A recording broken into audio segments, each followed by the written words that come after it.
Welcome to the Broadband Symposium. I'm Dan Dorman, the Executive Director of the Greater Minnesota Partnership. We're pleased that you chose to be here with us this afternoon and that you could find the place. Which way you came in is a little difficult for a small town guy like me. I wandered around the Skyway for a while trying to get here. Anyway, welcome.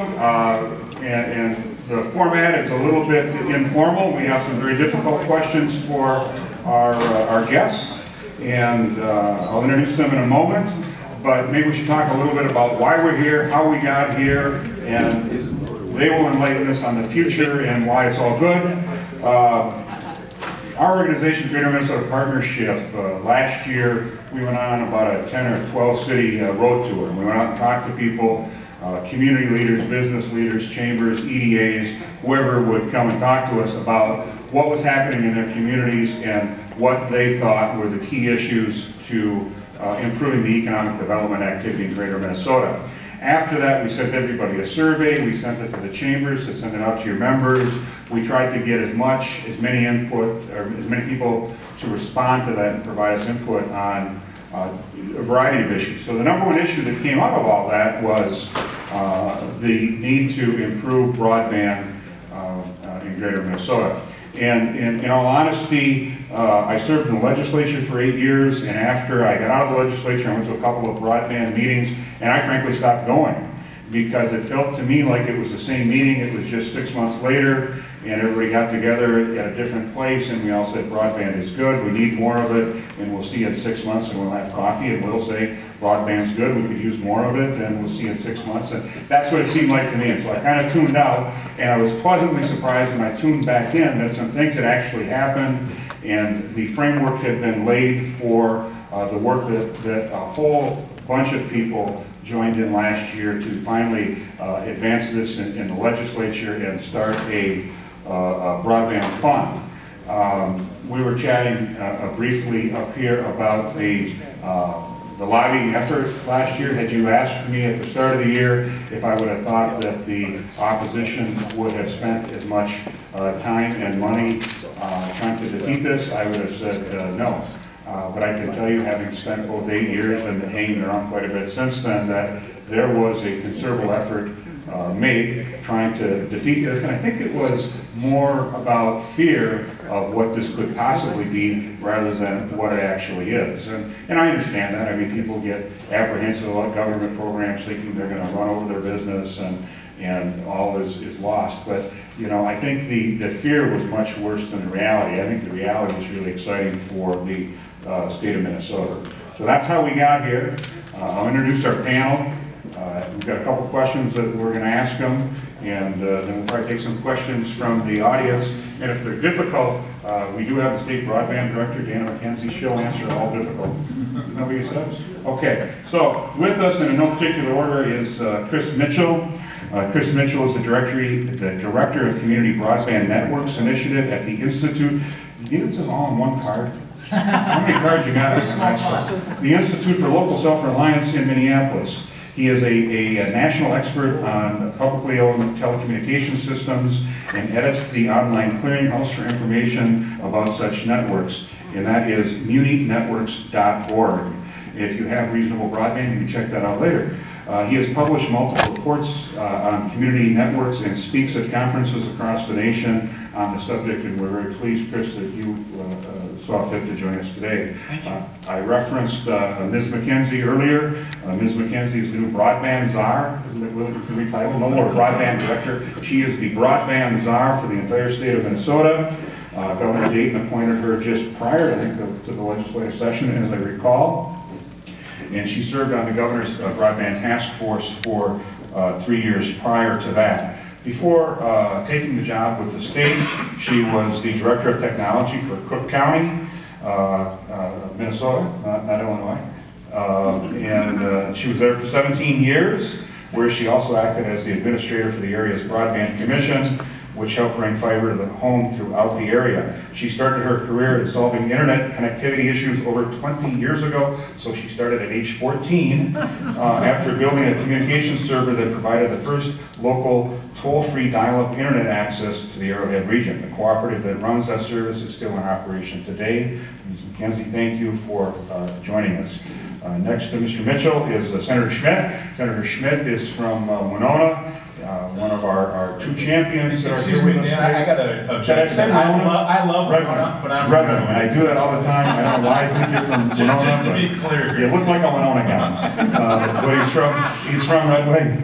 And he was kind enough to, apparently didn't have a lot to do last summer, so he went on our roadshow with us for most of the places and provided valuable information to people, and I think really helped tee this up for us as we moved into the legislative session. Senator Schmidt from Red Wing, he represents District 21, which is all of Goodhue, Wabasha, Winona, and Dodge counties. First elected in 2012. The senator serves as the vice chair of the Senate Jobs, Agriculture, and Rural Development Committee, which oversees the telecommunications issue. He also sits on the Capital Investment and Economic and Energy Policy Divisions, as well as the Environment, Ag, and Economic Development Finance Division. So welcome, Senator Schmidt, and thank you for coming. Representative Simonson is from Duluth. I never get that one wrong, that's for some reason. He looks like a Duluth guy, and he is a Duluth guy. Representative Simonson represents number 7B in the House. He was first elected in 2012. He's serving his first term on the following committees: Labor, Workplace, Regulated Industries, Public Safety, Finance, and Policy, which is also one committee with a long name.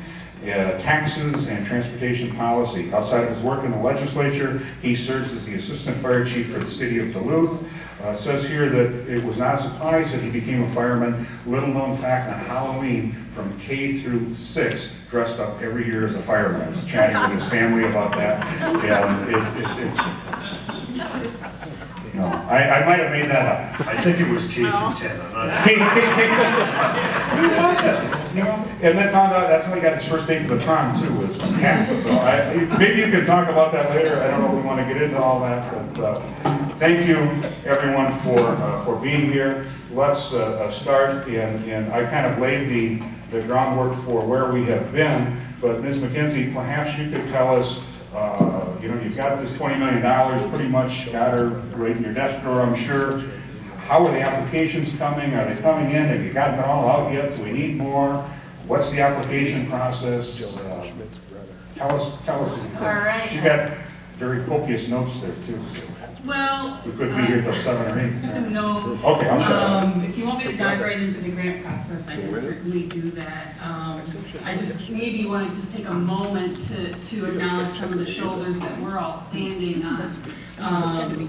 Dan referenced the governor's task force as one of the voices that was in this mix. That started back in 2009 and 2010, and the state was actually doing some broadband mapping back in those days.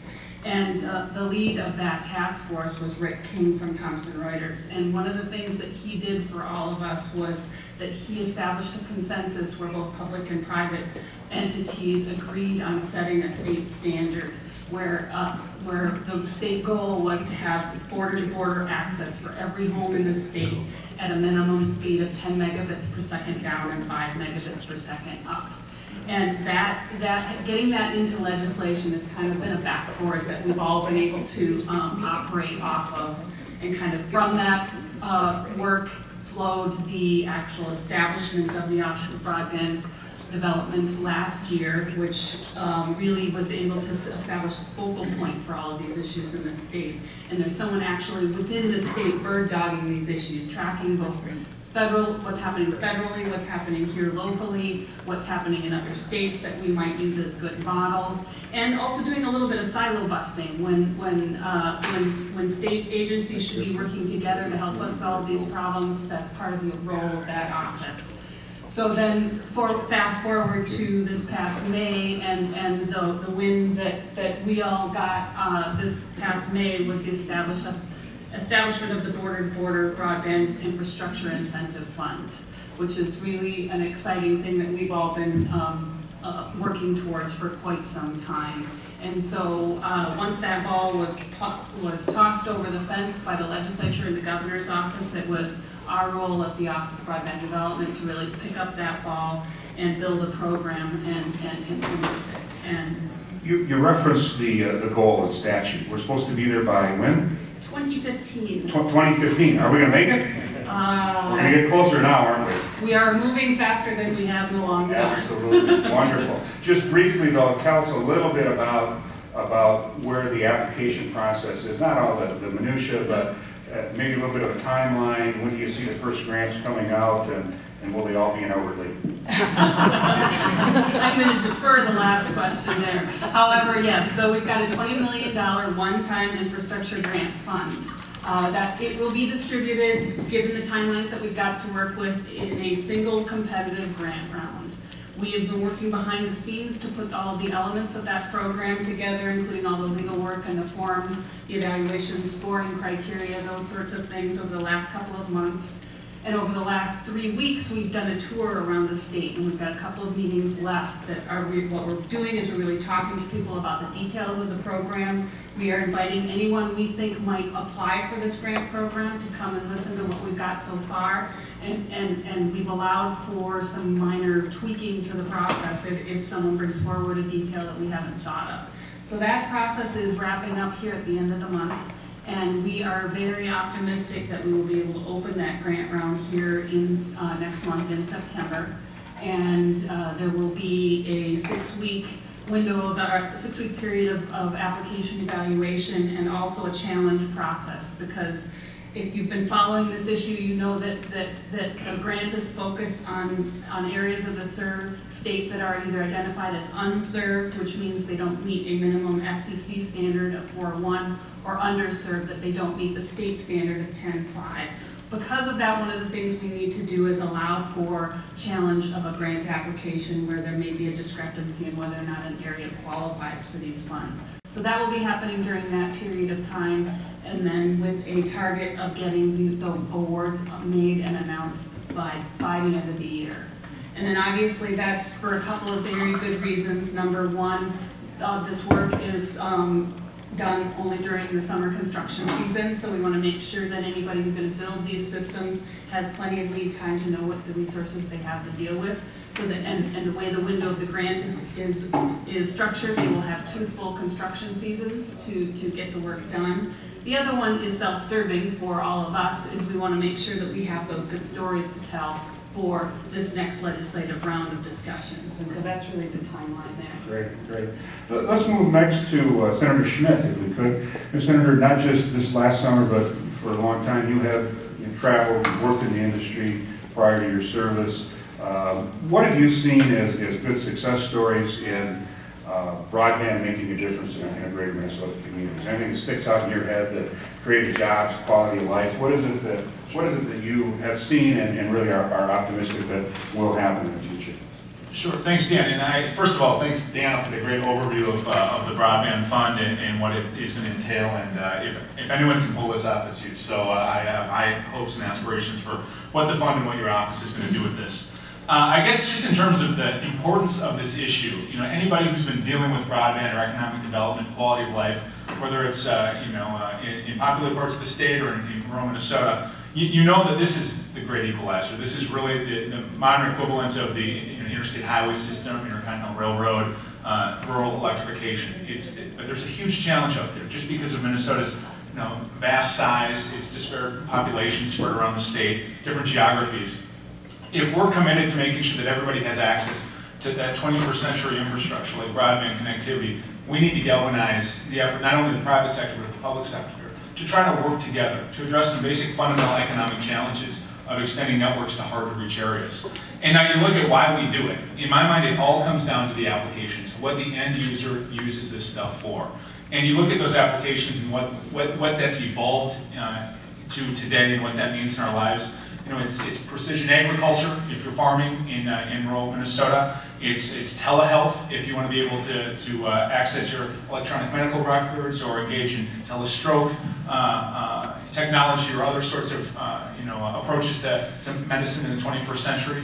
It's distance learning and being able to engage in education from afar. You see so many schools not only linking their classrooms and their school facilities to high-speed internet, but giving students devices that they're able to access the internet on in the school setting. Well, that is magnified if that student is able to take that device home and listen to a lecture or do real research at home.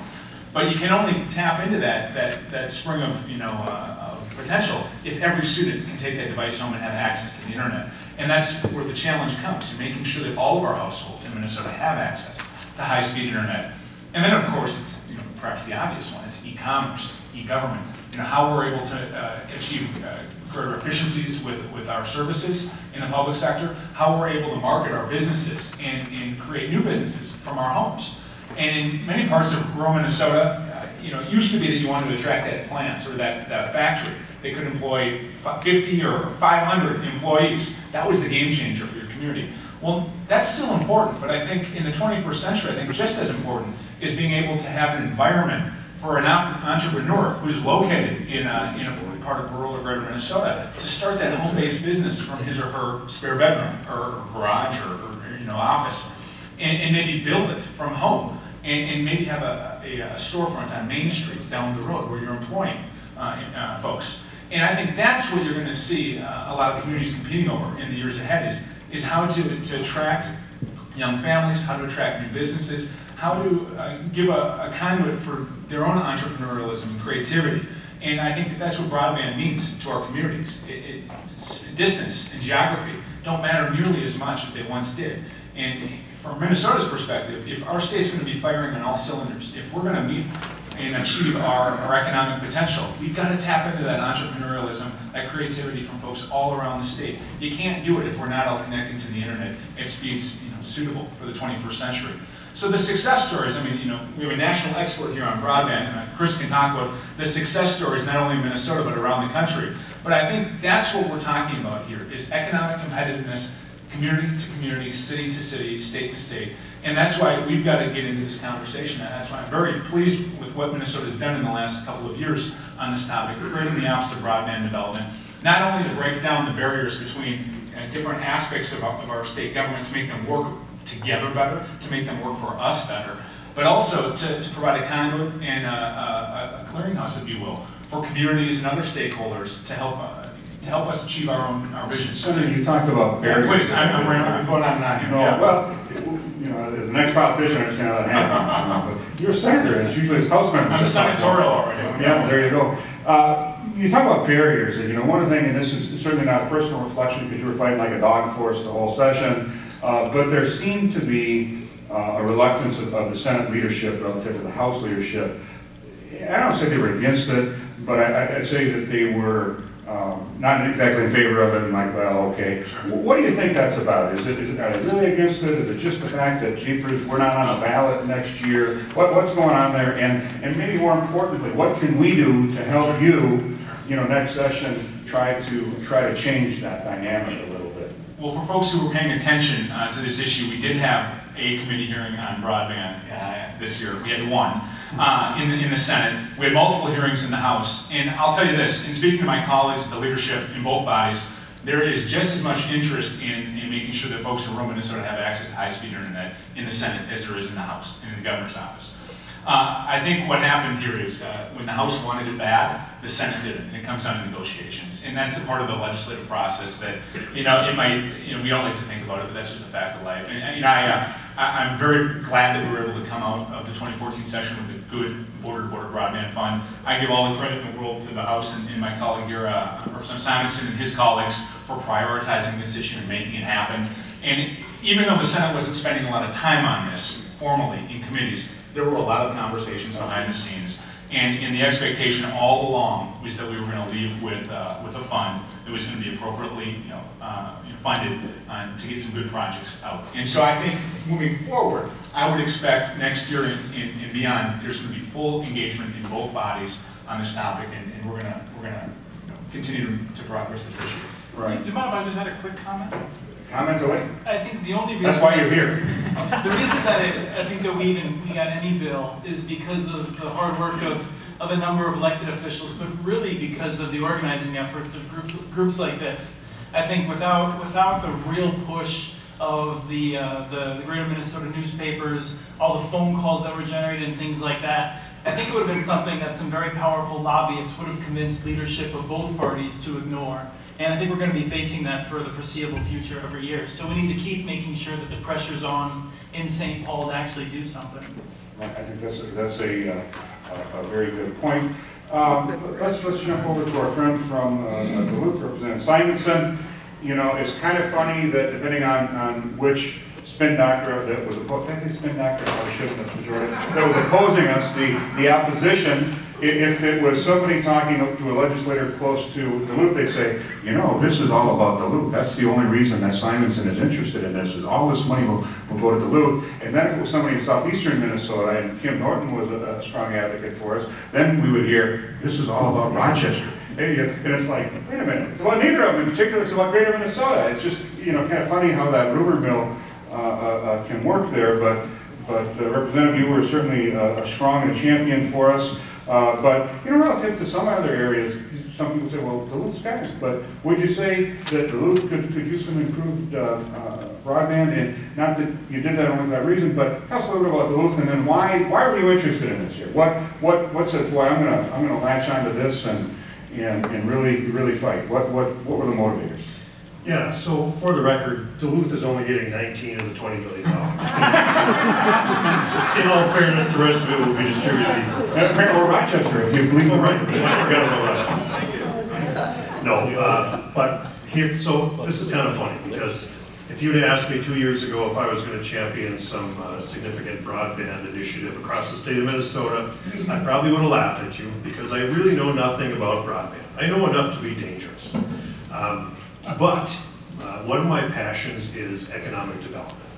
And I think, and the reason why I took a hold of this bill and was willing to carry it forward, first of all, I was going to follow my good friend in the Senate here. He was going to do all the work. That didn't work out so well. We tried, right? But no, really, to me, this is an economic development project. And that's what I see when I look at this. I think the state of Minnesota and Duluth is a great example. You know, we have access to broadband. It's not the best, it's not the worst. There are different parts of the city that are good, there are parts of the city that are not so good. And I think that's true no matter which community you go into across Minnesota. And I don't think that there's one particular area that should be focused on. And sometimes we differ on this discussion, but I don't buy into this concept that the state of Minnesota should invest only in unserved areas or only in underserved areas. Quite frankly, the state of Minnesota should invest in the best possible project that will give Minnesota the best return on its investment. That's what this should be about. And that's why I bought into this and why I carry this bill, because cities all across Minnesota, once you get outside the metro area, have this need for retaining business. Okay, that's number one. Beyond that, they have this need for attracting new business. That's number two. And why do we do that? And you all know this answer, but why do we do that? It's so that we can support the needs of our own communities. It's so that we can grow our communities. It's so that we can, build schools, and we can build roads, and we can build utility systems, and we can do all these things. And in order to do that, we need businesses in our communities that hire people that have good paying jobs. And the way that we do that, what role does the state government play in that? And a brief story. 2 years ago when I ran for office, which was actually 2 years ago almost exactly, I went to a friend of mine, a very good friend of mine that is from the other side of the aisle. And I said, Charlie, and Dan will know who I'm talking about when I say Charlie, but Charlie, what does the state legislature do for private industry? What is the best thing that I can do to help facilitate private business and work with you? And he said, honestly, the number one thing that you can do is provide us the tools to get things done. He said, don't pretend to think that you know my business, because you don't. But what you can do is help facilitate my business by providing the tools that I need to get the work done. And that's really what this is. If we commit to building out an infrastructure across Minnesota, imagine the potential, imagine the possibilities for all of your communities. And it starts small. We've started very small with a $20 million investment, and that's not going to go very far. We know that.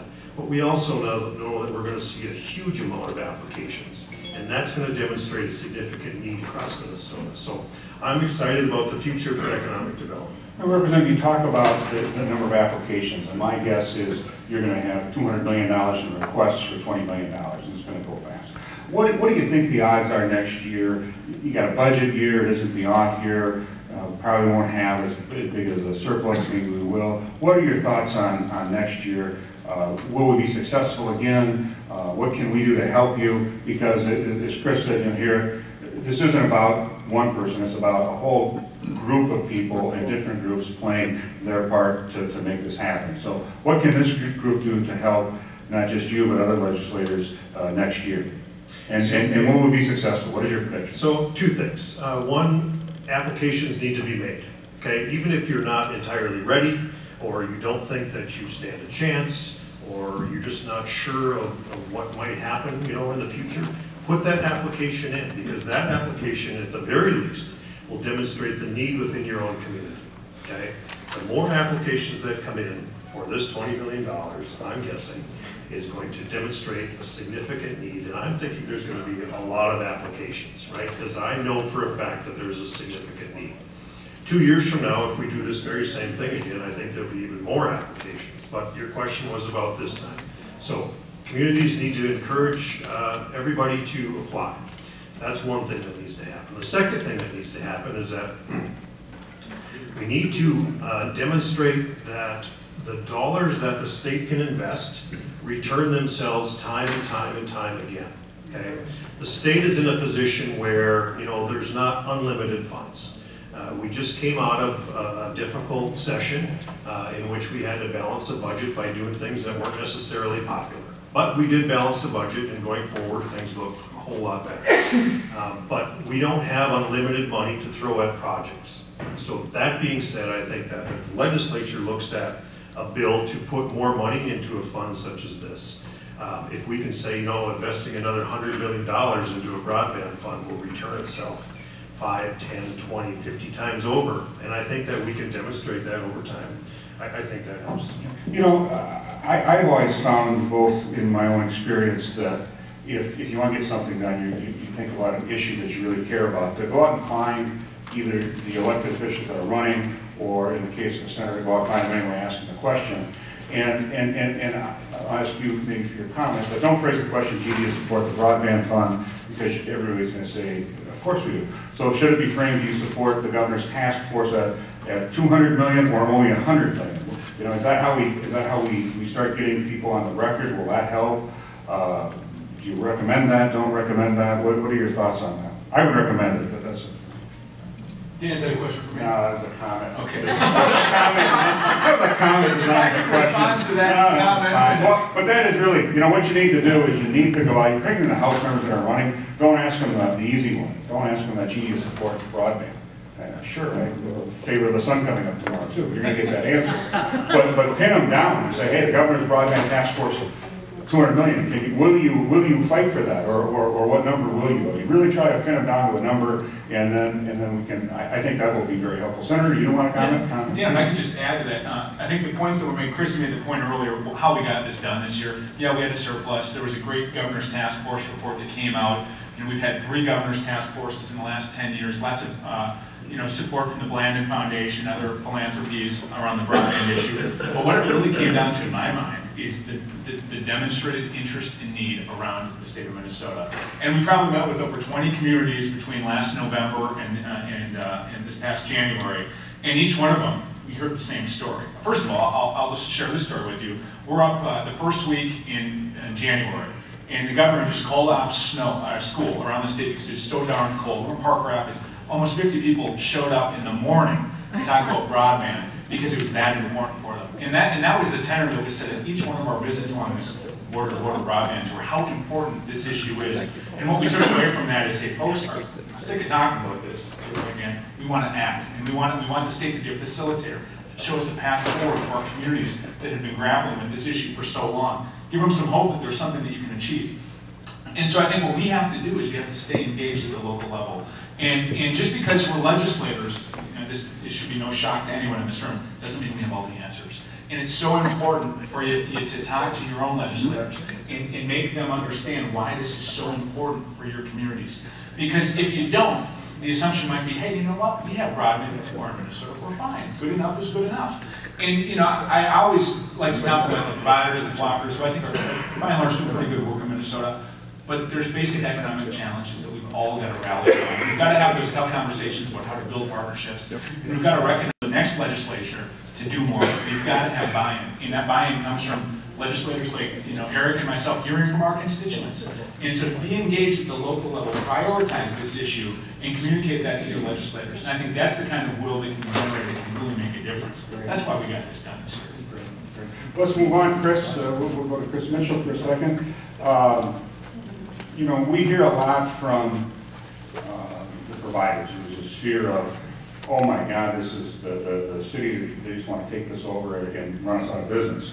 I'll tell you from my perspective, and speaking with city managers in Greater Minnesota, most of them said, I wish those guys would upgrade our system. I don't know how many city managers are in the room versus elected officials, but most city managers are afraid they're going to get stuck running another utility and probably not have enough staff to do it with. And they're not exactly out there chomping saying, boy, I want another utility to run, I don't have enough to do. I think most city managers that I spoke with really would like the private sector to step up. But if it doesn't, we're going to have to do something.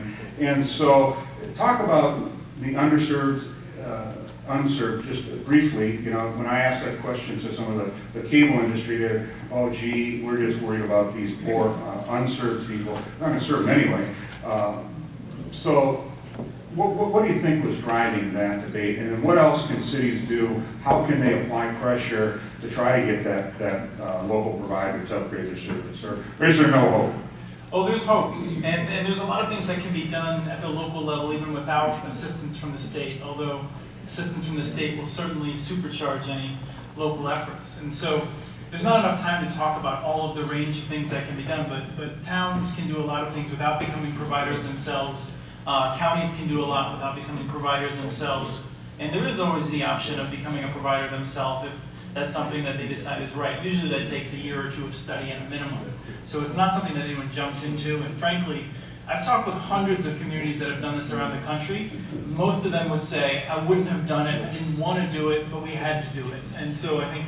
And a lot of times it's not coming just from people wanting to watch Netflix, but in the case of Monticello or Annandale, other places that I talked to, it was coming from industry. It was coming from, in the case of Annandale, nursing home provider that would go days without service, and their answer was supposed to be running on hotspots on your cell phone. That ain't gonna happen. Right. Well, there's so many different dynamics to this. If you talk to Frontier's regional managers, a lot of times they'll want to invest in these communities, but the state level or the national level bosses aren't going to let them. So it's not just a matter of the company being a united front of not wanting to invest.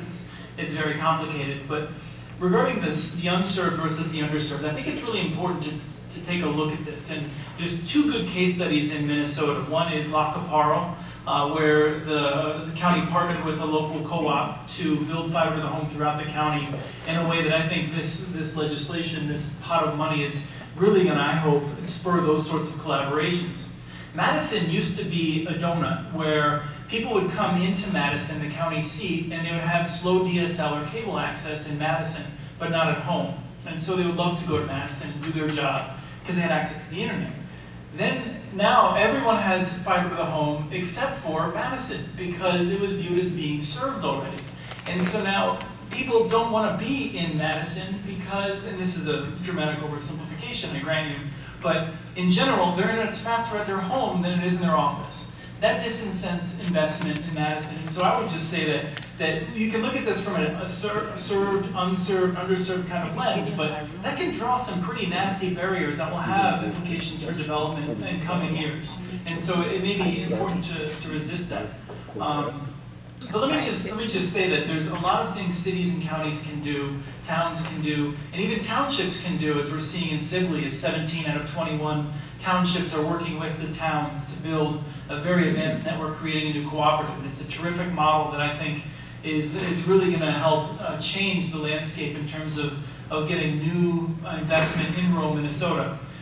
the thing to remember is that when you come out to greater Minnesota, a lot of the networks are already subsidized. We're not talking about subsidizing some and not subsidizing others. A lot of these networks are already subsidized. We're really going to be talking about whether or not the needs are being met. And I think that should drive the conversation rather than just a question over what's a fair subsidy or what's not. Because frankly, there's a whole lot of subsidies out there coming down from the federal level especially. And we just need to figure out what's going to work for our community. But I've seen firsthand in my area the problem that can come happen. A lot of the federal money was the unserved, and so you had that 4.1, which is a 4 megabit download, 1 megabit upload, and so a community like Elder Lee, hey, sorry, you've got really slow DSL, but you got DSL, we're going to bypass you, we're going to spend an awful lot of money to get to a few people, and what as an EDA director, it frustrated me because it didn't create a lot of jobs, and so I agree. I mean, I think that we're all important. You got to look at these. I like the ideas of taking care of that hub city, but then also making sure you do a ring around it to include the greater area, or whatever you want to call it. Right, let me just very quickly say that right now, at the federal level, the Universal Service Program doesn't have enough money and it's sort of spiraling out of control. If you build a network where you only build to the areas of greatest need around Albert Lee, you don't include Albert Lee, that network will probably require subsidization forever. If that network includes Albert Lee and all the outlying areas, it probably won't ever need another dime of subsidization. And that's very important because a one-time cost is nothing in government. An ongoing cost that ratchets up over time, that's the end of the world in government. Right, wonderful. What about, some of the modernization issues that bills have been introduced, maybe a difficult time getting hearings on them for a variety of reasons, but, are there specific things that you would recommend in statute? What about the requirement of the referendum? What do you have there, 80%? No, I think it's 60, but 65. Should it be 50%? Should or I would come at it from we have elected officials that make that decision. I'm not sure if they don't think they need a referendum. I'm not sure why we do. But are there specific? And you don't have to go into all the details because of time, and I know you got to leave a little bit early. But are there specific things that if you were elected and you were king, what would you change in statute? I would absolutely get rid of barriers like the 65% supermajority requirement. So it's actually kind of old and not clear anyway. It's coming up on its 100th year anniversary of being in statute. It requires basically if a town wants to build and offer telephone service, it has to go through this supermajority. It's unique in the United States. We have 20 states that limit the ability of local governments to build networks. We're the only one that has a supermajority requirement. Iowa has a pretty decent system that actually puts a little bit higher hurdle on a public system than on a private system, requires a 50% vote. I think that's reasonable. I agree with you. I don't think it's acceptable, but given that we have to compromise in this life, then I think that would be a reasonable compromise. And I would also do things like, I would definitely be requiring that cities have, let me see how I can phrase this, because being from the Institute for Local Self-Reliance, I don't like the federal government telling states what to do, don't like states telling local governments what to do. But I would strongly encourage all local governments to make sure that they are planning ahead. Dakota County has an engineer who I think is a genius. We were just laughing about him earlier, because if every county had one like him, we wouldn't have a problem with broadband in Minnesota. He basically knows every town in the area, when they're going to be opening up their streets, when they're going to be doing water projects and things like that, they get conduit in the ground at a very low cost. They trade it with each other. They've even created this incredible infrastructure in Dakota County, and you can do that anywhere. I've seen it done in rural Florida. So it's really, you ought to have people that are talking to each other. And sometimes it has to be engineers, because the elected officials sometimes have grudges that go back decades. No. So you want to have the IT officials, I think, the non-political type people talking to each other at the local level to unlock some of those possibilities. Are there questions? Any questions from the audience? Feel free. Yes, please. I think one of the opening statements by Dana, is that Dan. was that something about destroying silos that exist between governmental units so that there is no competition among people delivering broadband. I was in education in the municipal system for years and years, was on the boards for online learning, et cetera, and I wonder how that's going to be done. How are you going to build an infrastructure for delivery or for broadband or whatever? In what way are you going to break down the silos that exist and the competition that exists for financial resources? And it always makes rural guys nervous when they're breaking down silos. We don't like it. Where are you going to store stuff if you don't have your silos? That's really interesting, Must be that that's different the point silos. that you picked up on, because we spoke to the state legislators conference this morning, and I chose a different term there. I chose silo creeping, because actually it's slow and quiet work, and as Chris just pointed out, it's typically not with the heads of the agency. It's the people on the ground who are actually doing the work, building the networks.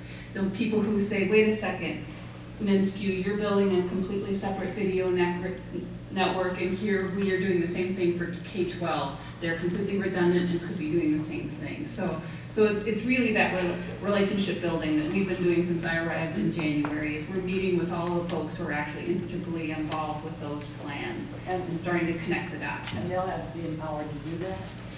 Well, hopefully, part of this is going to be leading from behind and bubbling this up and actually making tactical arguments for why this is the best policy.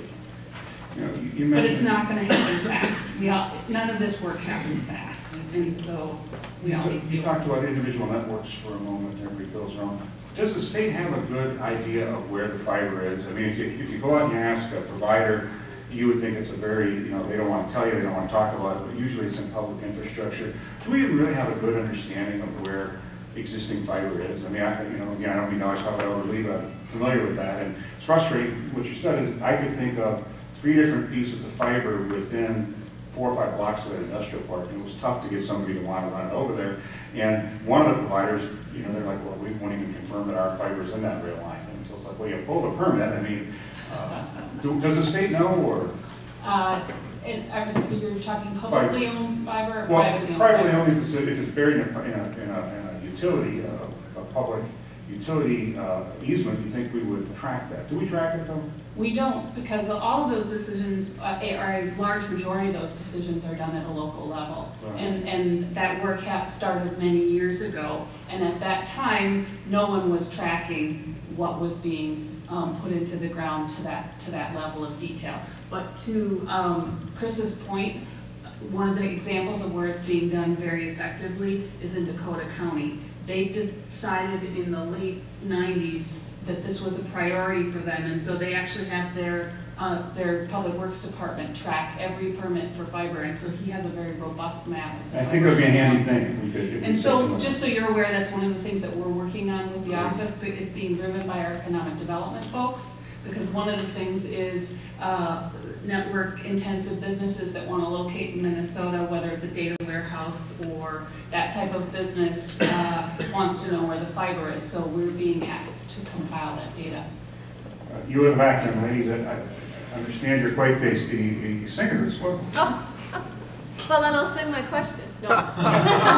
We don't have no more questions. Come on and sing. Yeah. All right. This all really hinges on a credible measure that everyone believes is going to indicate what the economic impact is once we do it. So what's the plan to measure the economic impact or the impact so that this becomes a success story that can be replicated as we need more dollars? Excellent question, and I don't have a perfect answer for you. One of the things that we're doing is we're working with the Blanded Foundation has started the work of measuring the economic impact of the investments they've made and the investments that were made using some stimulus funds around the state. And as in conjunction with that, the Connect Minnesota is an entity that received ARA funding from the federal government to do mapping and data analysis. That's not a state relationship, that's a federal relationship. But one of the things we've asked them to do is oversample in the areas where those projects were done so that we can start to assemble the information. So we do not have a robust answer to that, but I can tell you we're working on it and we're beginning it. And with our new home, Indeed, we've got a lot of partners that are now helping us formulate that measurement system. There's only really one way to just get at that, and that's surveys, which cost a fair amount to administer, and that's this is sort of what Blaine is doing, but it's very hard to capture that a business goes from a level of productivity to a different level of productivity and how to apportion credit for that. So it's not just that it's sort of difficult in the way that sometimes people in government say it's difficult. It's difficult for very reasons that measuring it may cost a lot more than actually the benefit itself is. Thank you.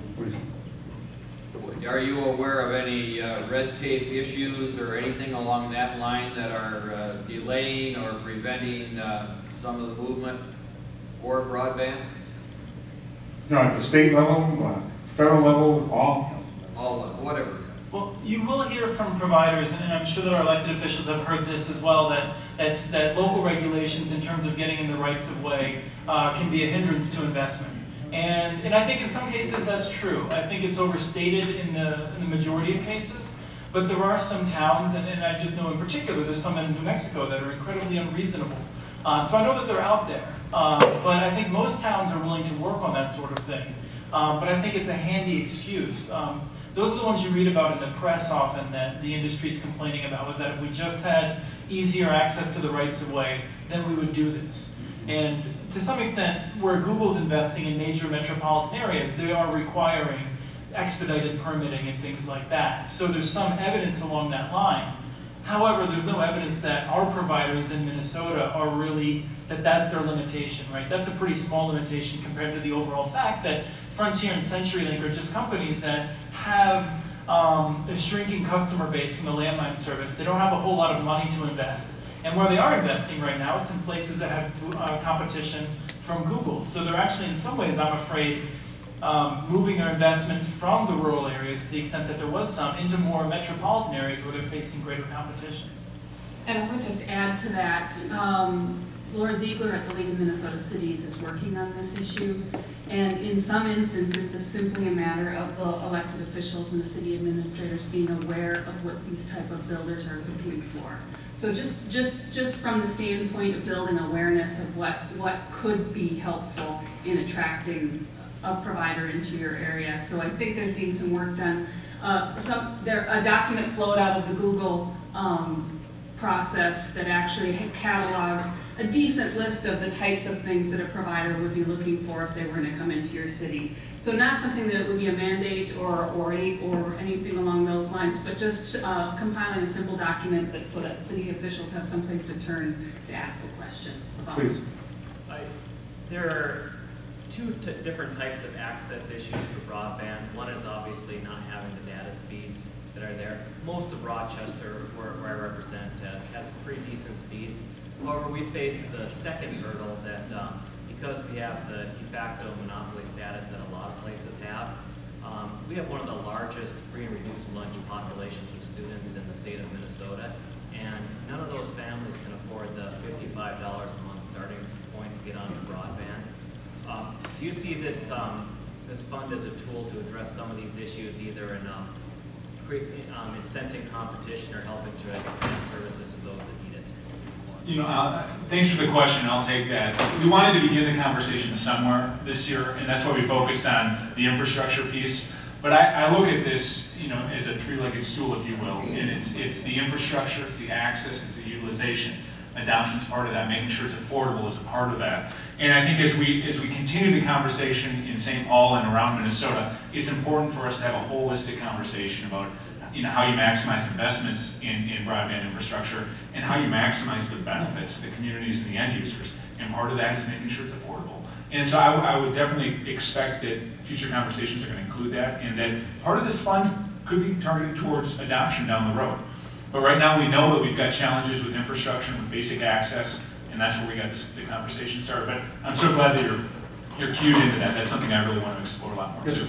Yeah, I don't know if it enters the internet, but 12, 14 years ago, we heard a guy from Gainesville, Florida, and I believe they wired the entire town of Gainesville. But he said he had a cherry pick in order to make it work for them. They took the big ones. We're talking here about how do you get to the smaller ones. But in order to make it economically feasible, he said they had to go to, first they've got Gainesville, they've got hospitals and a university, and all that, they did that. And then they went to apartment buildings and so on and so forth, and he eventually tried to make it. So, as I understand it, as I remember it, affordable for everybody, but they did wire the entire city, as I understand it, everybody. Gainesville is one of the municipalities where they started down that path and then paused. They really have focused on those high density areas, and particularly around the university.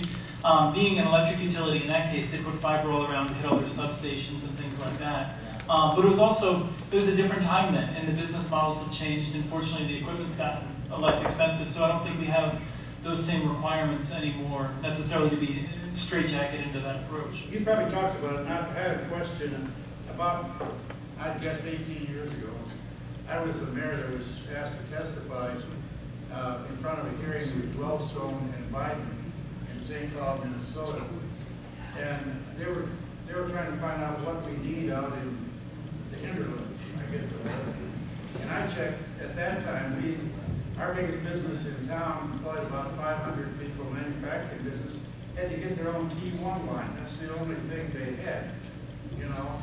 And this was the point that was made by most everybody that testified, I think, is we need internet, quick internet service out in the outstate communities. And I was wondering, did anything ever come of that? I mean, did the federal government ever step into that? I don't know. No. No, and in fact, I mean, the reason, one of the stimulus applications for the federal programs, there was all kinds of a record of a great need of those same businesses still. And one of the things that came to my mind is Windham, Minnesota has an incredibly successful municipal fiber network. They have a Toro manufacturing facility there that has 1 gigabit per second. They have better access at that Toro facility than they have at any of the locations in the metro area. And so one of the things I'd like to remind people of is actually North Dakota has one of the largest fiber-to-the-home networks in the entire world. This is not, geography is not destiny. We can change a lot of these things. And so you have these pockets where there's incredible access, but unfortunately you have the exact opposite 10 miles down the road where there's no access. Where do we rank in the nation? Are we still 23rd? Are we middle of the pack? Middle, you know, that's just not very Minnesota. I mean, that should irritate the heck out of everybody. Well, if it makes you feel better, our metro area is rapidly falling behind most of the other metro areas in the country. Wonderful. But yet we're going to be a technology-based economy somehow, and I don't know how that's going to work, but that's terrible. What's that? Isn't that part of the Minnesota strategic plan?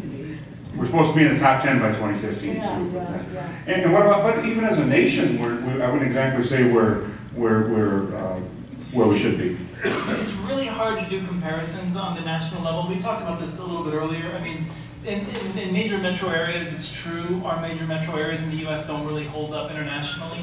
But the United States, through its history, whether it's electrification or the telephone, we've had a commitment to universal service that is unmatched around the rest of the world. And I think we're waiting for that to catch up on internet service. And I think we can again lead the world in making sure that a lot of the country, everywhere where people live, has good access. I think it's something we can do. We just have to come to the point of view that we're going to do it. And having elected officials talk about it, I think, is a great first step. Okay, we're coming close to the end of our time. Anyone have any last comments or last questions? And I have to stall. Where's Julie? I'm Julie today. You're Julie. Julie, you look a lot different than you did earlier, because Julie was going to make some comments. So, but do we have any last questions, last comments to wrap it up? We really appreciate your time to come down and talk to us, and please. A few contracts that are going to be issued out at $20 million. Now, are those going to be shovel-ready projects, or will some of it be for feasibility studies? No, the focus is and priority points will be given for the projects that are most ready to go and to get in the ground. That is a focus. So the bigger cities, the bigger towns? Most bigger cities don't qualify because of the underserved benchmark that they need to meet. Great. Well, thank you. Do you have anyone, closing comments briefly? Anybody? I would just build on a comment that was made earlier, and we really want to hear the best ideas from every community around the state. And we want partnerships. We want the best ideas communities have to offer. We want to get as many good applications we can this year. And I think getting great applications, funding great projects, that's going to make it all the easier next year to have a more robust fund moving forward. So I hope you leave inspired to do something, because I think we have a great opportunity here in the next couple of years. Representative? For once, I'm going to concur with the senator. Wow.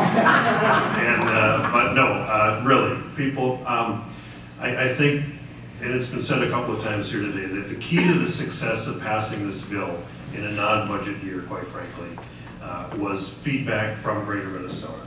It was tremendous, it was incredible, and it was all real. And legislators pay attention to that, leadership pays attention to that, even if they don't like it, they have to pay attention to it. So the more that we hear of that, certainly the better chance we have of pulling this off in the future. I just wanted to add to the comment, to the question about whether or not the funding that's currently available is available for feasibility studies. One of the things I wanted to point out is the Blandon Foundation has been very active in the rural parts of the state, and they still have feasibility funding available. And so if there are communities that still need that, are at that level in their planning and thinking, there's a very good resource there for that piece of the puzzle. Chris, any last comments, or we'll have Bradley come up and tell us about tonight's activities?